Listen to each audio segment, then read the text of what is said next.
এবার চলুন জেনে নেওয়া যাক আপনার ফোন যদি হারিয়ে যায় অথবা চুরি হয়ে যায় আপনি সেই ফোনের নেটওয়ার্কটাকে কিভাবে বন্ধ করে দিবেন চলুন দেখে নেওয়া যাক।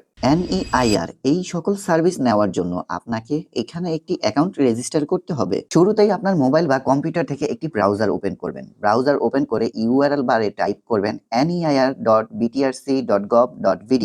তাহলে আপনারা দেখতে পারবেন আপনাদের সামনে হোম পেজটা চলে আসবে।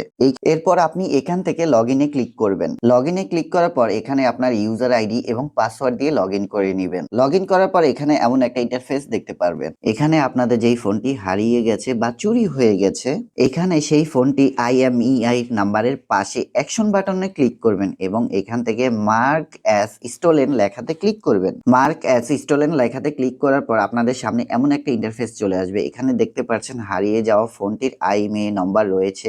এখানে লাস্ট ইউজ যেই নাম্বারটি ছিল তার মানে ফোনটি হারিয়ে যাওয়ার আগে যেই ফোন নাম্বারটি ব্যবহার করা হয়েছিল সেই মোবাইল নাম্বারটি এখানে দিয়ে দিবেন। এখানে দেখতে পাচ্ছেন জিডি কপি, ফোনটি হারিয়ে গেছে এই মর্মে একটা জিডি করে সেই জিডি কপিটি স্ক্যান করে এখানে আপলোড করে সাবমিট করে দিবেন। সাবমিট করে দিলে বিটিআরসি থেকে সেই IMEI যে ফোনটি রয়েছে সেটাকে রেজিস্টার করে দেওয়া হবে নেটওয়ার্ক থেকে। তার মানে সেই ফোনে আর বাংলাদেশি সিমের নেটওয়ার্ক চলবে না।